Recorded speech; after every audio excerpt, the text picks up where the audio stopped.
Eu estava comentando com as pessoas aqui antes de chegar que esse tema foi sugerido pela senhora, psicopatia e outros transtornos mentais. E aí eu disse duas coisas que eu posso ter errado, mas eu acho que não. Eu disse que, pelo fato de ter trabalhado 12 anos na Secretaria de Segurança Pública, eu tive contato com muitos delegados de polícia, muitos oficiais da PM, muitos soldados, cabos, praças, investigadores, escrivães, e já ouvi mais de uma vez de profissionais da área de segurança pública que a nossa sociedade, não só a nossa, qualquer sociedade, ela está forrada, entre aspas, de psicopatas.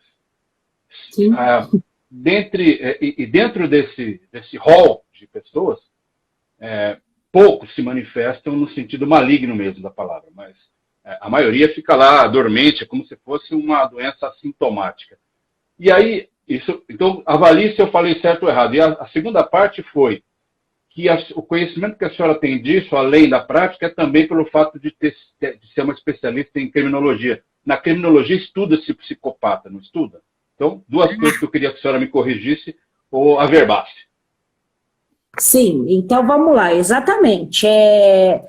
Os psicopatas, né, a gente já vai começar falando especificamente como eles são, e a definição, deixa eu arrumar aqui, aqui, pronto. Eu tô torta, gente? Sem problema. Eu tô torta na tela? Agora tá, não tava. Não tava, né? Então é assim, pronto, agora tá? E agora puxa um pouquinho para sua direita só. Aí, perfeito. Melhorou? Tá. Então vamos lá. Exatamente, Moneta.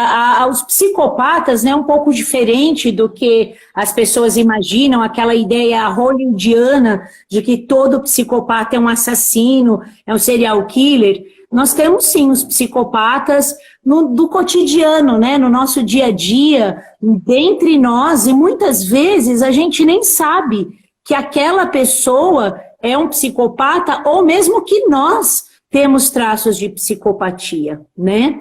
Então, é importante que a gente tenha esse tipo de esclarecimento, de conhecimento, ainda que um conhecimento não tão técnico, né? Mas um conhecimento cotidiano mesmo, rotineiro, para a gente saber como que funciona essa sistemática.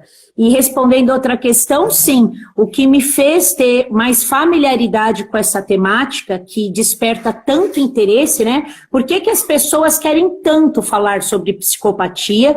Eu acho bem curioso ainda, né? Que quando a gente lança esse tema numa rede social, ou lança essa sugestão como uma palestra, ou na própria aula, em classe, né, seja de uma universidade ou de um cursinho, são momentos acadêmicos de auge.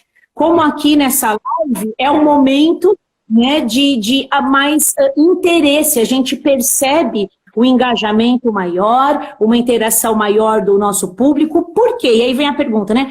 Por que as pessoas gostam tanto da temática psicopatia, transtorno mental? E assim, a resposta disso é que as pessoas, nós, seres humanos, né, a gente busca o tempo inteiro compreender por que determinadas pessoas agem de forma tão vil, tão cruel, tão sádica, né? Então isso é algo que sempre chama a atenção do ser humano. Mas por que é assim, né? Por que aquela pessoa agiu daquela forma? E um outro fator, nós também nos deixamos levar muitas vezes pela aparência da pessoa, né? Nossa, mas era só uma criança, era uma moça linda, né? Era um rapaz jovem, era um executivo de uma empresa. E esse tipo de roupagem nada tem a ver com a questão mental, com a questão psíquica, né? E a criminologia me aproximou, sim, dessa temática. No estudo forense, não só da psicologia forense, psicologia jurídica, mas a criminologia também, a gente trata bastante da temática da psicopatia, né? E uma definição inicial aí sobre o que é psicopatia, se a gente for fazer a interpretação literal da palavra psicopatia. Travou, doutora.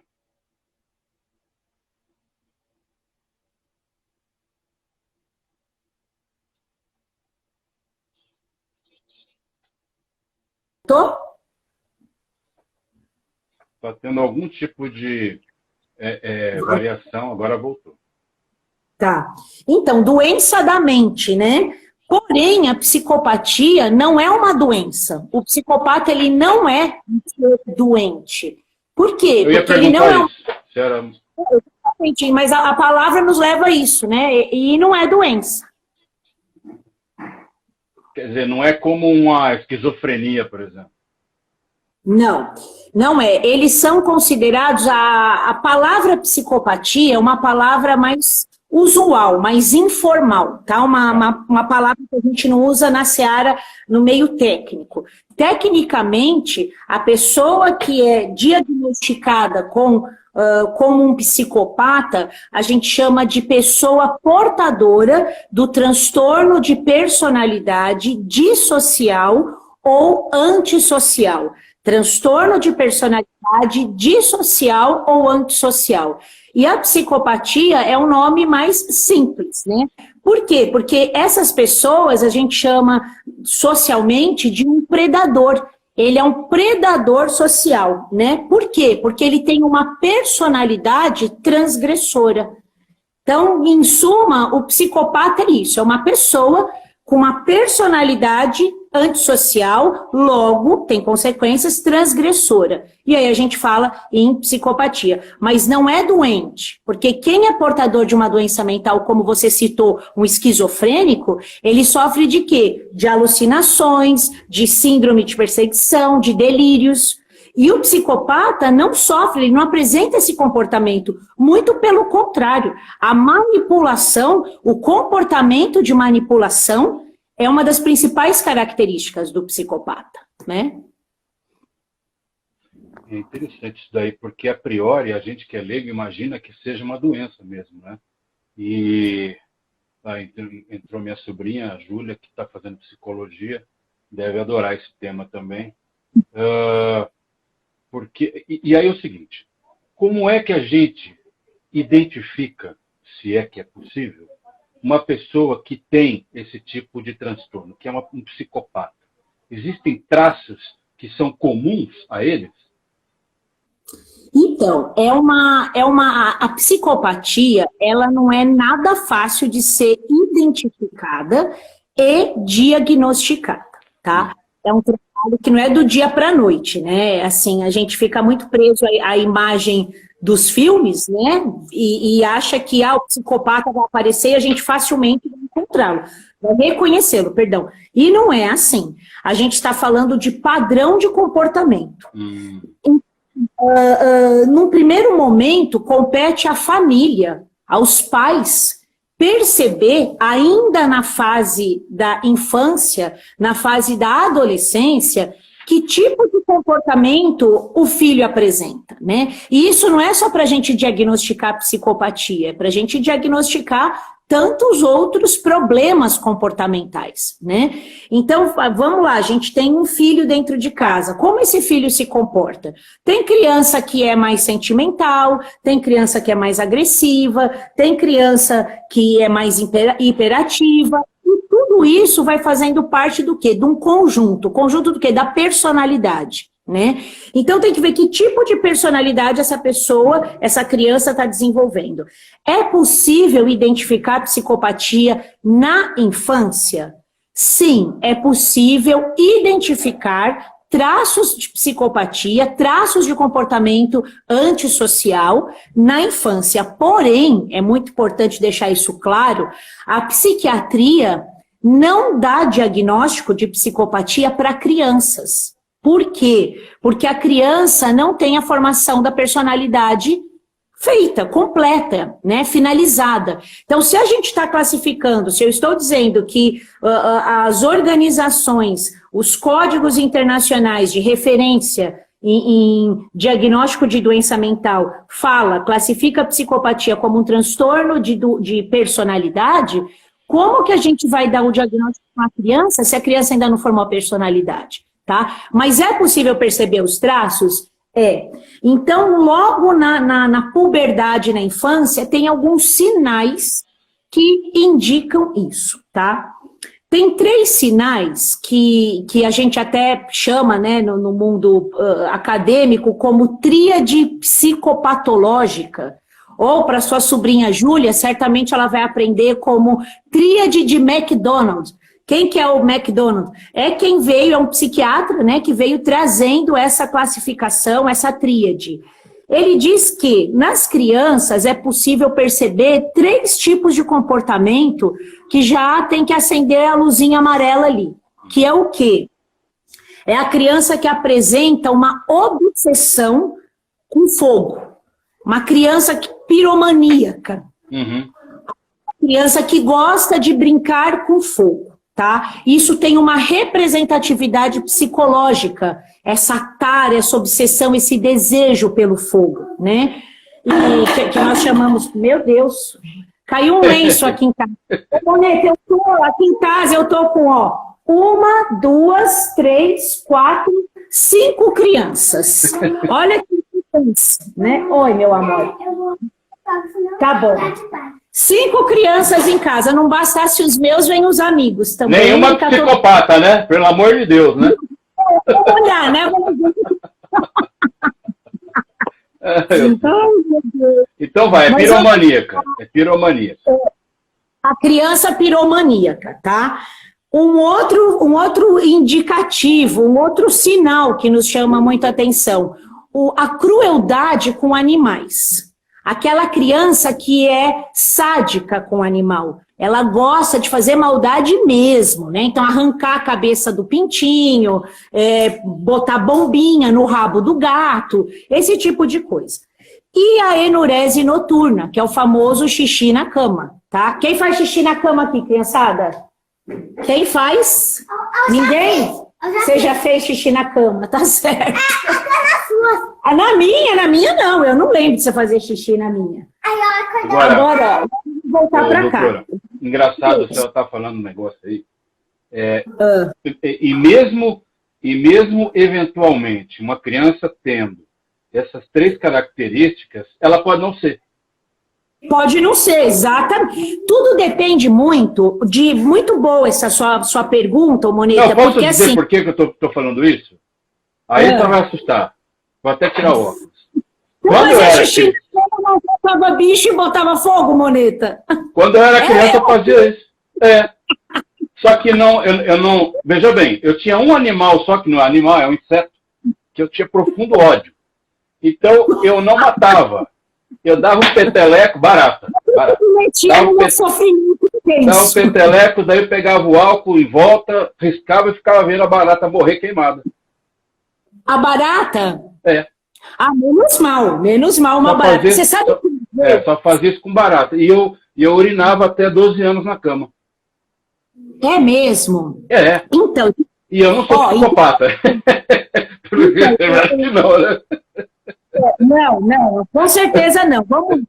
Assim, é muito engraçado você contando isso. Eu lembro, um dia eu estava dando falando sobre sociopatia e psicopatia na academia de polícia. E eu botava, peraí, eu botava fogo no mato. Eu achava lindo botar fogo no mato. Tinha em Campinas, perto da Unicamp, tem a cidade universitária. E lá morava meu primo. E quando eu ia lá, eu falava, vamos botar fogo? Vamos. Porque tinha muito terreno vazio, com muito mato alto, e eu achava delirante botar fogo no mato. Olha que maluco. Vamos lá.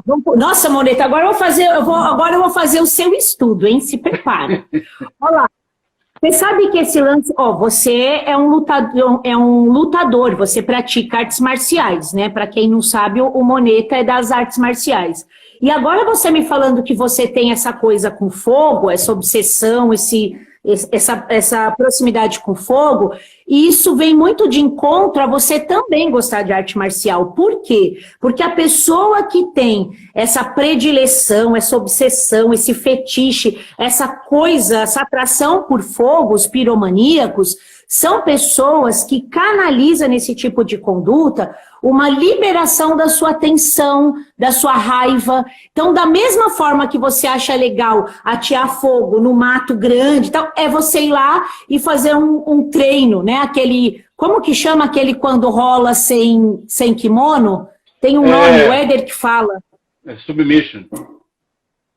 E ele fala disso daí, deu treininho soltinho, uma coisa assim, que é O Éder também é piromaníaco, né? Não sei se o Éder está nos assistindo, ele está trabalhando, e ele é piromaníaco. Ele, assim, ele não pode ver um mato que ele disfarçadamente pega álcool, a caixinha de fósforo, e a hora que você vê uma labareda no meio do mato, o Éder está metido ali, né? E ele também... Mas engraçado, esse negócio com fogo, depois que eu virei adulto, eu nunca mais, eu nem lembro. Mas é quando criança, sim.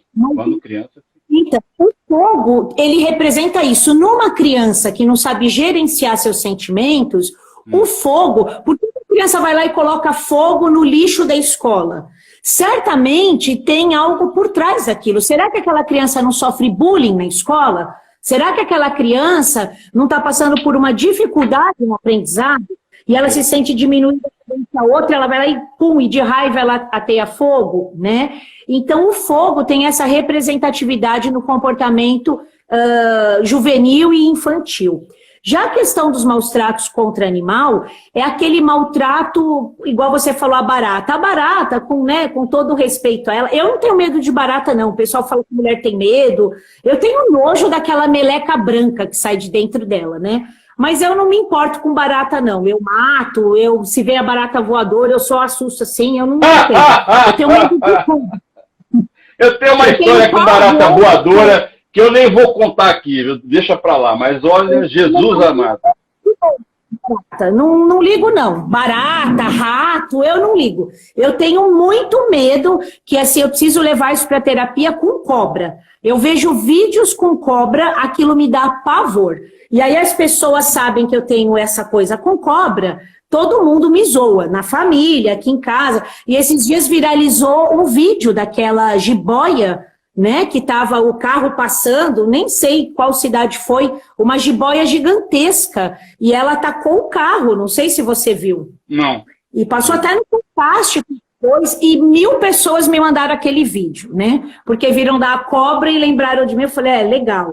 Mas, enfim, a crueldade com animais é aquele maus tratos mesmo, é ver o bicho, um animal de estimação, um gato, um cachorro, ou uma galinha correndo sem a cabeça. Uma vez uma aluna na academia de polícia, curso de formação, tal, a gente dando aula, ela falou, professora, e a pessoa que arranca a cabeça de pintinho, de galinha, coleciona aquilo, guarda, e depois a família acha. E ela contou com tantos detalhes, eu falei, isso é um comportamento sádico com o animal e tal. Falei, por quê? Você conhece alguém que faz isso? Ela falou, sim, a minha mãe. E eu fiquei, né, na hora, falei, é mesmo? Eu falei, bom, depois da aula a gente conversa, e depois da aula eu conversei com essa moça, e assim, a aula que ela assistiu e a conversa que a gente teve ficou muito clara, né, que ela falou, minha mãe é uma psicopata. Caramba. E depois eu continuei com contato com essa aluna para gerenciar isso e não ficar só com esse diagnóstico de uma aula, né? Ela falou que já não tinha tanto contato com a mãe, ela tem um relacionamento conflituoso, justamente por a mãe ter esse tipo de personalidade sádica e tal. Mas, enfim, é aquele sadismo com animal, que representa o quê? Esse comportamento de maldade. O psicopata é uma pessoa de maldade, mas não é uma maldade planejada. Ele é mau, ele é vil, ele é sádico porque ele tem um problema no seu sistema responsável pelos sentimentos. De uma forma muito, assim, informal e não técnica, ele tem atrofia do seu sistema límbico, que é o quê? É o sistema responsável pelos nossos sentimentos. Então, alegria, tristeza, afeto. O psicopata, ele é desprovido de sentimentos, né? Então, não é que ele é bom ou mal, ele não tem sentimento. Então, ele age muito instintivamente, tá?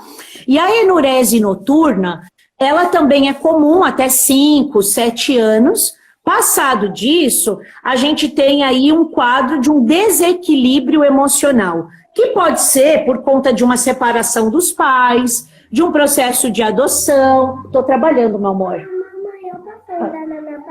Pode. Mas, gente, desculpa. Home office. Oh, não, o João Pedro é demais. Tá bom, filho, vai lá. Ele é possessivo, né? Ele gosta, por exemplo, enquanto filho, eu identifico muitas coisas. Ele é uma criança que o tempo inteiro quer chamar atenção. A hora que ele vê que a minha atenção não tá para ele quer chamar, né? E a gente tem que gerenciar isso, porque senão eu vou criar uma criança mimada, uma criança que vai ter problema com frustração, uma criança que vai ter problema com negação, né? E é meu filho, eu tenho que identificar isso. A minha filha já não é assim. Né? E o lance de identificar psicopatia ou qualquer outro transtorno na infância é uma incumbência dos pais. Quem que é teu filho? Ele se socializa com as crianças? Ou ele é mau o tempo inteiro? Ele quer bater, ele quer morder, ele vê a criança chorando, ele sente aquele prazer. O psicopata, quando ele está diante de uma situação de perversidade ou de maldade com o outro, ele faz algo que é uma risadinha de canto, aquela risadinha assim, não querendo rir, mas rindo por dentro, que ela é chamada na psicologia de dumping delight. Dumping delight. É a risadinha do sarcasmo. É a risadinha do psicopata. Então, para aquela pessoa que tem um mínimo de conhecimento, de interpretação, de microexpressão facial, de leitura corporal, tem que ficar olhando aquele indivíduo ali que você está analisando. E submetê-lo, por exemplo, se a gente vai fazer um teste com um psicopata, submetê-lo a cenas, né? Se for um teste mesmo de clínica, enfim, um estudo, submetê-los a telas, a fotos de situações de perversidade. Enquanto o indivíduo normal, ou seja, vamos trocar o normal ou deixá-lo entre aspas, o indivíduo que não é portador de personalidade antissocial se choca com aquilo, o psicopata vai olhar e ele, em algum momento, ele vai ter frieza no olhar e ele vai dar o dumping delight, que é a risadinha por dentro, a risadinha do sarcasmo, é o prazer. Ele tem prazer em ver aquilo, né? Doutora, e aí, na fase da... Não, pode completar, que daí eu vou fazer uma pergunta. E na fase da infância tem que ficar alerta com isso. Por quê? Percebendo que a criança tem esses traços e ainda por cima é difícil de socializar com outras, procura um psicólogo, procura um psiquiatra, né? Que é muito provável que seja identificado algo ali. Pode dizer. A psicopatia, então, portanto, na fase já adulta, enfim, ela é composta por vários itens. Quer dizer, não é uma coisa só que denota que tal pessoa é ou não é psicopata. Eu digo isso pelo seguinte, talvez, apesar disso, o traço mais marcante de um psicopata, ou o mais evidente, seja a falta de empatia, falta de sentimento para com alguns problemas gravíssimos. Por exemplo, e sem fazer nenhuma alusão, 60 mil mortos na pandemia. E você não está nem aí, e daí? Entendeu? Né? E daí? Isso daí, esse tipo de comportamento pode denotar, mas não seria a única característica que denotaria uma psicopatia. Eu queria agora pular para a sua profissão, para a Polícia Civil. Imagino que na sua profissão a senhora já tenha se encontrado ou se deparado com algum psicopata que tenha cometido algum crime. Se não, a senhora, colegas da senhora, enfim.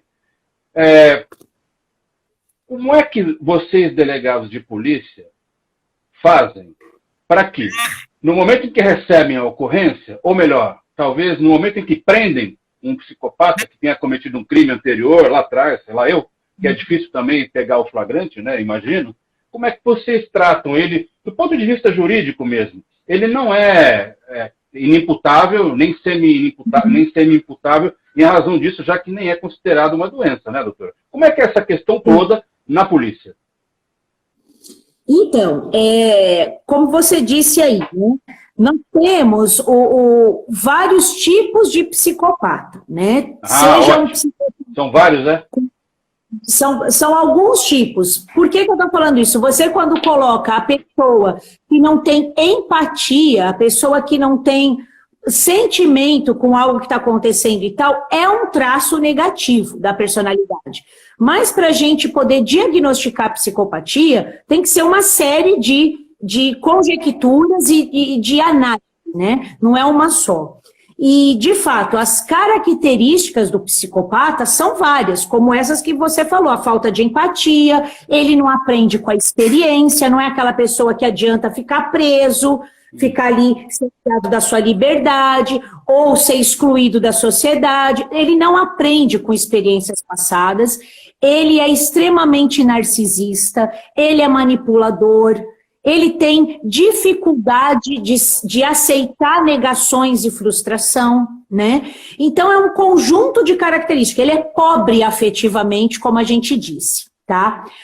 Tem um teste que é feito, que ele chama de teste de Hare, com um H para quem for pesquisar. O Robert Hare é um cara que ele criou um checklist que ele fala que é a escala de Hare. É um checklist que ele aponta ali 20 sinais que o indivíduo tem que ter para ser considerado um psicopata. Então, tem um questionário que a pessoa é submetida, é um dos testes que são feitos, e a pessoa responde. Esse teste, ele é voltado para perguntas que vão mensurar o quê? A afetividade, a sua agressividade, o seu comportamento. Voltou? Fica tranquila que isso aqui às vezes acontece. Pronto, vamos lá. O seu comportamento social, sexual. E aí você vai respondendo numa escala de 0 a 3, onde 0 é aquela pergunta não te representa nada, 1 ela te representa um pouquinho, 2 ela te representa e 3 ela te representa muito. Tá. Se nesse teste você tiver a pontuação igual ou maior a 30, é indício de psicopatia, tá? E aí tem que fazer outros testes, né? Então, isso é um recurso que a gente pode usar na polícia. Eu já apliquei, por exemplo, o teste da escala de Hare em alguns casos, tá? E aí a gente vai para o quê? Para a anamnese, a conversa, saber como foi a infância. Por quê?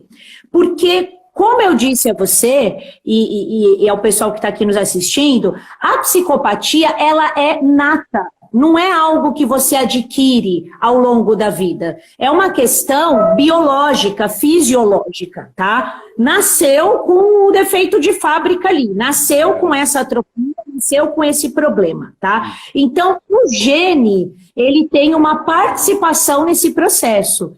Porém, o meio ambiente e a interação do indivíduo com esse meio ambiente é o que vai ser determinante para o comportamento de transtorno, para o desvio, tá?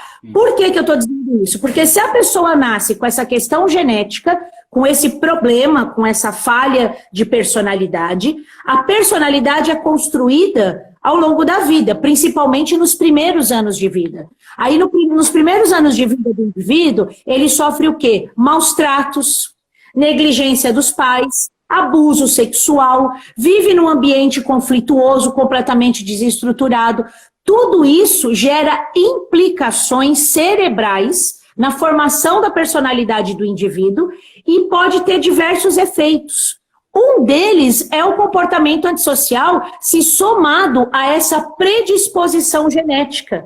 É a mesma coisa que o indivíduo nascer com uma predisposição a ser hipertenso, né? É uma predisposição genética, e ele se mata de comer, ter uma dieta hipersódica, né? Então, é uma predisposição. Então, o meio ambiente, a relação dele com o meio ambiente é o que vai ser determinante, né? O indivíduo que nasce e que cresce numa família com abuso, com maus tratos e com essa negligência toda, ele pode ser hiperativo, ele pode ser depressivo, ele pode ser um criminoso, um delinquente, ele pode ser um adicto, ou seja, um viciado em drogas, e ele pode ser um psicopata também. Então, é por isso que a anamnese, feito o teste da escala de Hare, conversa com o cara.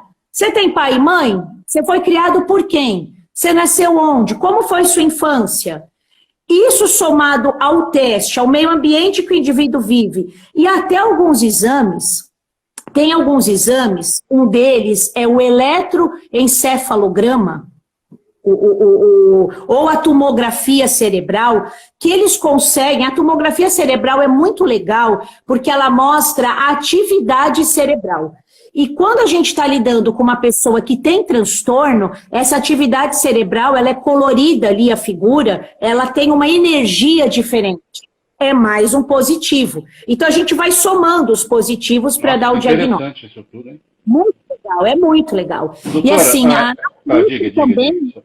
Eu falava muito sobre isso, sobre o investimento nesse tipo de preparação, de capacitação e tecnologia, né? É preciso a polícia, por exemplo, o detector de mentiras. Aquilo ali, a gente até falou em alguma live sobre aquilo.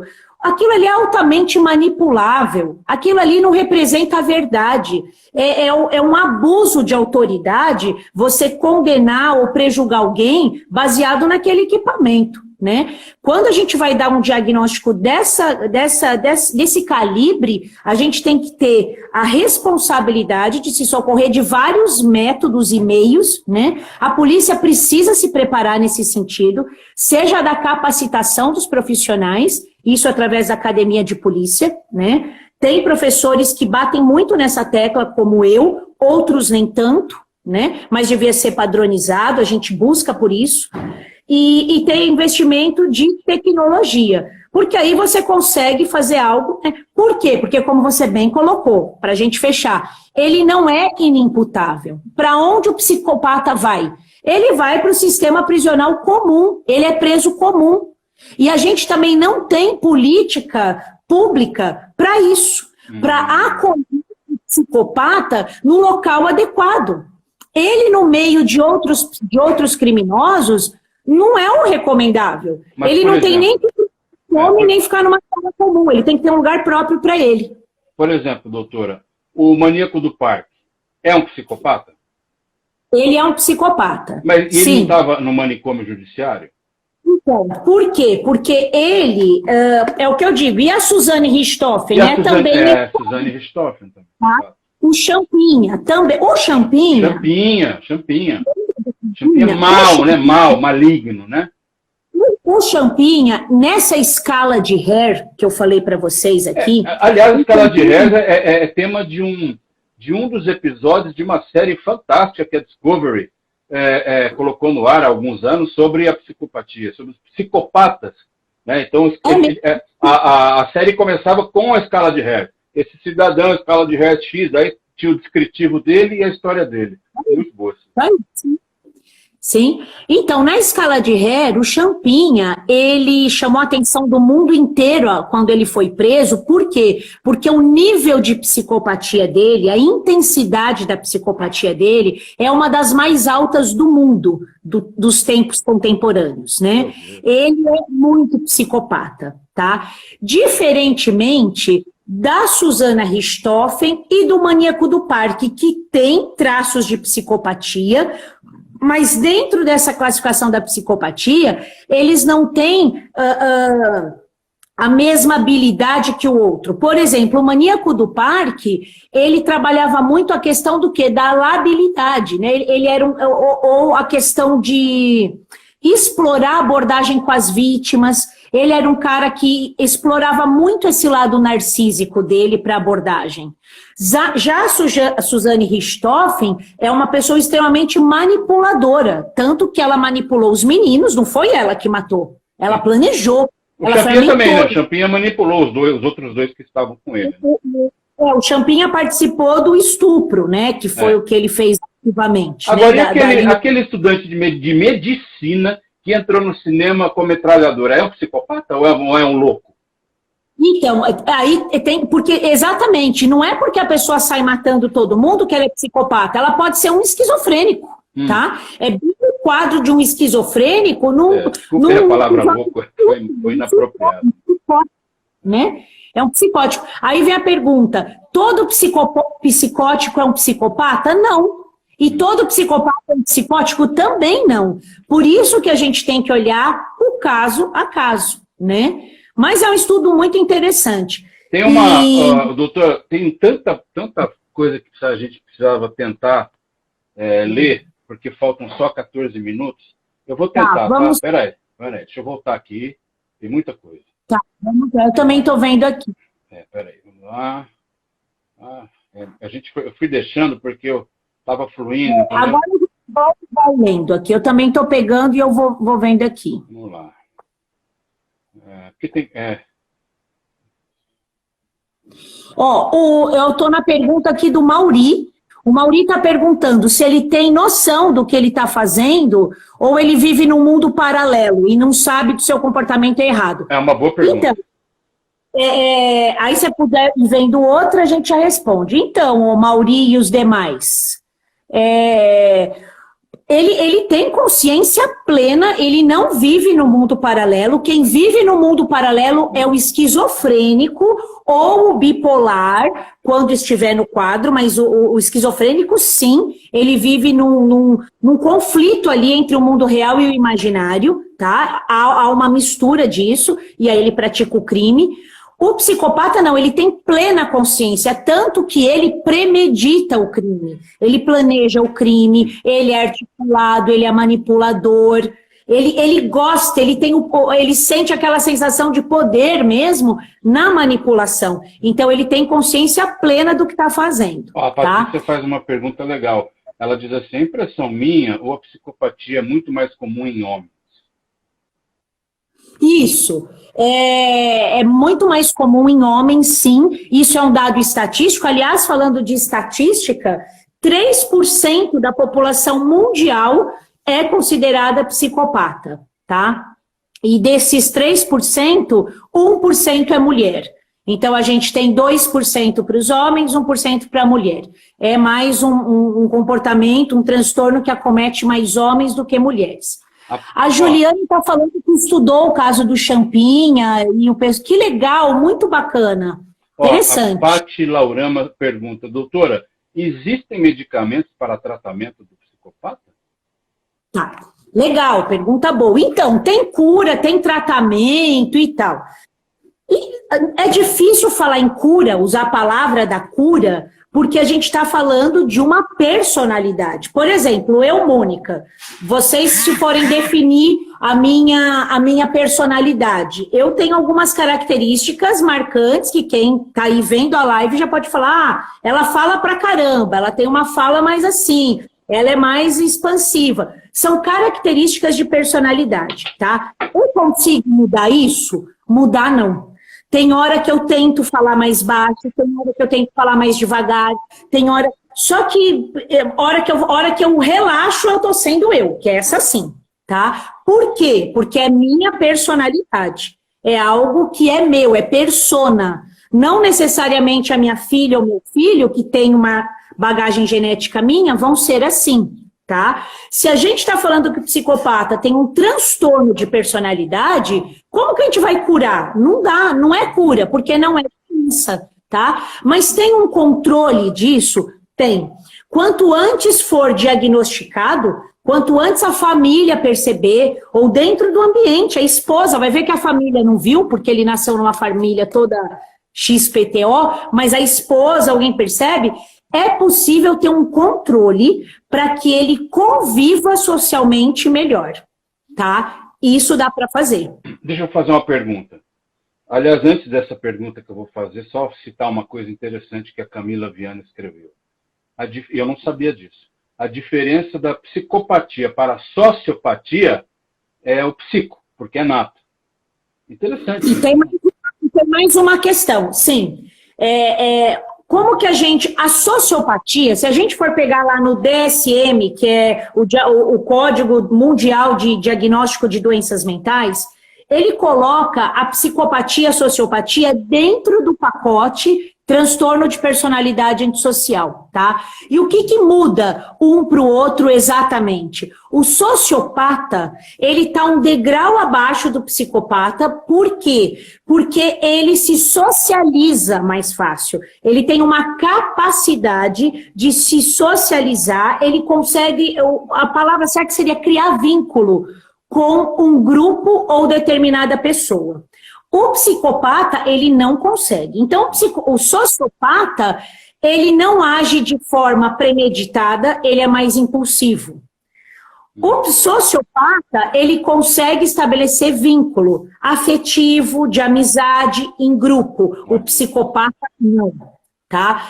Então, o sociopata, ele é aquela pessoa que também não aprende com a experiência, não tem remorso, é narcisista, é egocêntrico, mas ele... Então, o que é mais comum a gente lidar no dia a dia? Com o sociopata.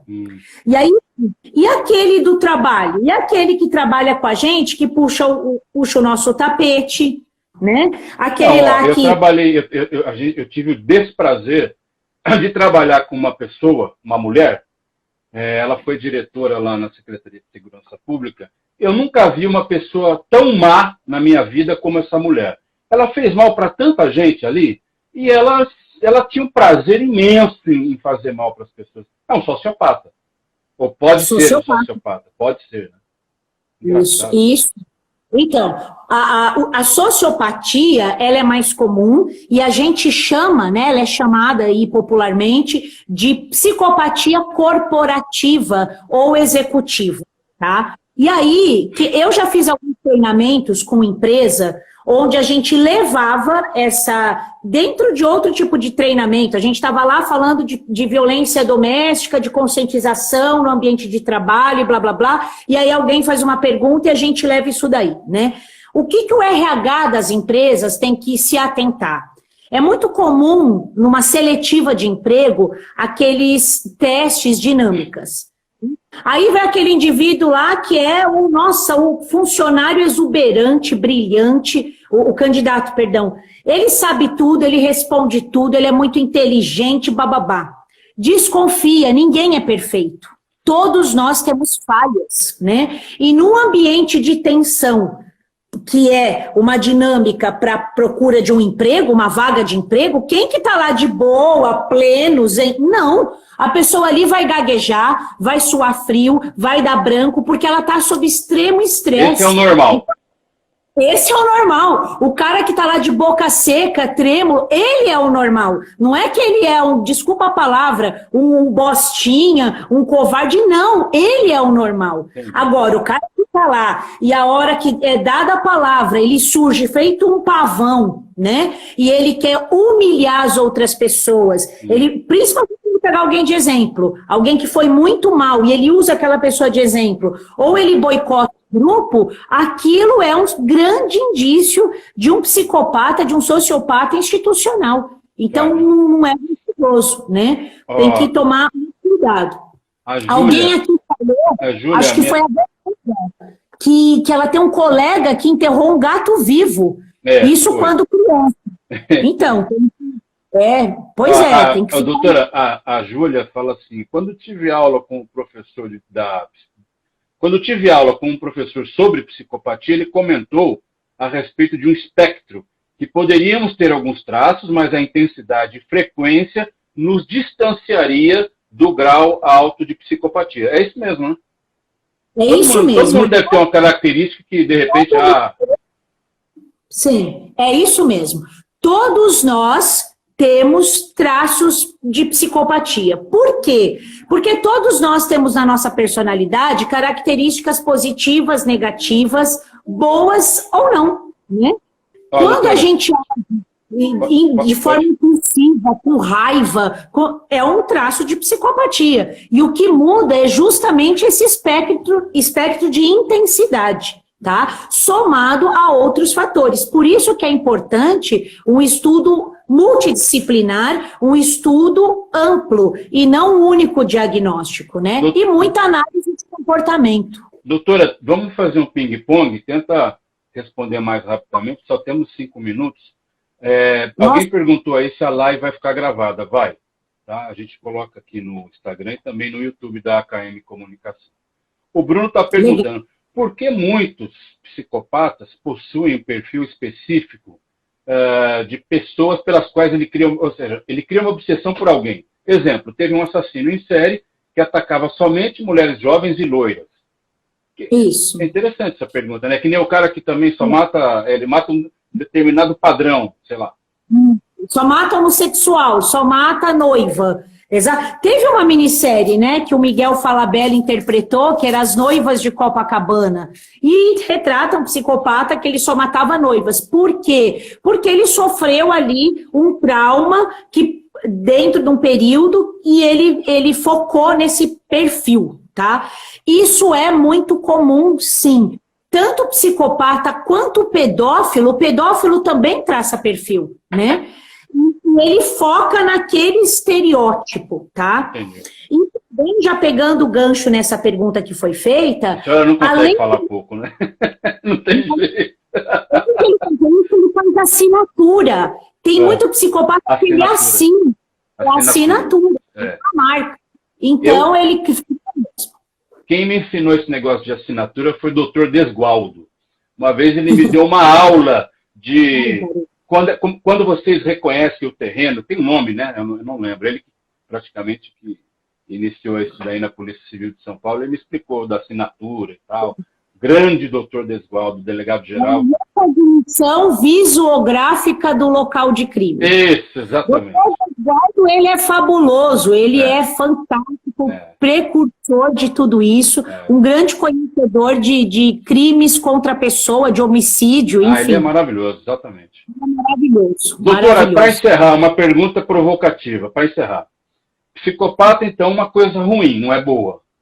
E um psicopata armado é pior ainda.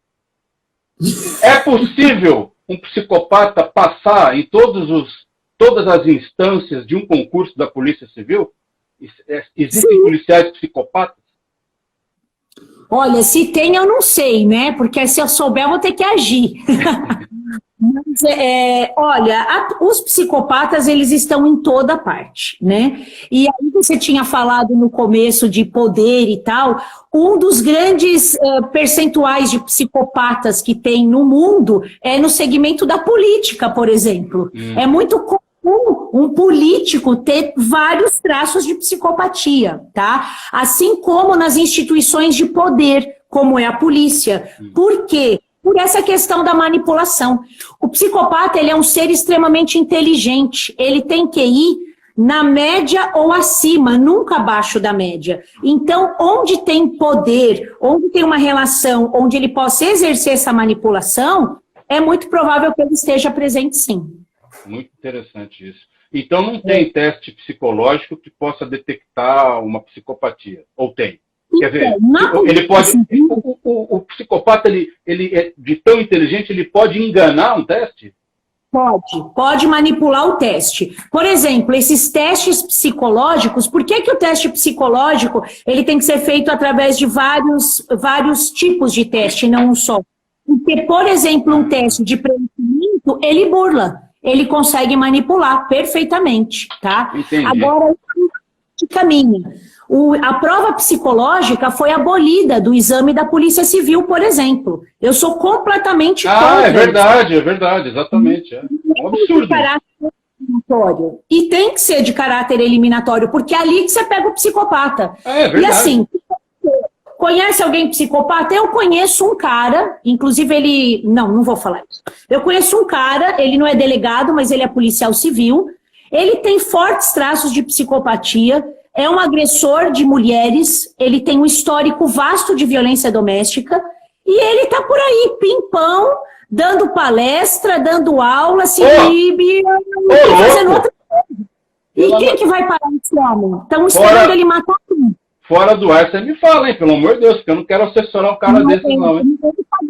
Ele tá demais e assim, eu com essa pessoa já tive alguns problemas e foi aí que eu percebi que eu não estava lidando com um ser normal, né? E precisam ser feitas, mas a instituição tem que olhar, porque quem vai parar? Quem vai parar? Só no último ano a gente tem casos que deu até imprensa de violência doméstica e a pessoa continua por aí. Tá errado, né? Representa uma instituição. E eu estou falando de um caso porque essa pessoa tem uma participação muito forte aí nas mídias e enfim. Olha só, doutora Mônica, eu vou querer saber quem é. Ó, tá tocando aqui o alarme, infelizmente agora eu tenho que encerrar a live, mas olha, toda a live é boa, né, com a senhora? Ai, Mônica, eu adoro você, né? É assim, muito boa, viu? A gente vai daqui uns 15 dias fazer outra, né? que olha, Vamos. caramba, que legal, viu? Eu agradeço muito aí a sua vinda novamente. Eu tenho procurado fazer poucas lives, estava no ritmo, né? Daí eu diminuí por quê? Live enche o saco, entendeu? Tem muita gente fazendo live, ninguém aguenta mais. Você abre o Instagram, você vê lá, vivo. Você fala, ai meu Deus do céu. Então eu estou fazendo. Eu botei o pé no freio, então as lives vão ser mais espaçadas e com assuntos que realmente sejam legais, como esse de hoje que a gente falou sobre. Ontem eu falei com o Dr. Goldenstein, risoterapia, foi muito legal também. Muito legal. Muito legal. Um pedaço. Depois a gravação um pedaço. Muito legal. Legal. Essa live vai ficar no nosso GTV e aí a gente põe no YouTube, eu passo o link para a doutora Mônica e aí vocês todos podem ver. Se quiserem ficar por dentro das lives que a gente vai fazer, me segue aí que a gente sempre coloca um dia antes a programação. Obrigado, viu, doutora? Eu agradeço todo o nosso público, um beijo para todo mundo, obrigada, Moneta. Nas redes sociais eu estou como Mo Gamboa, no Facebook eu estou como Delegada Mônica Gamboa e estamos aí. Muito obrigada, até a próxima, pessoal. Beijo para vocês, Moneta, valeu, tamo junto. Valeu, doutora, tchau. Tchau, até.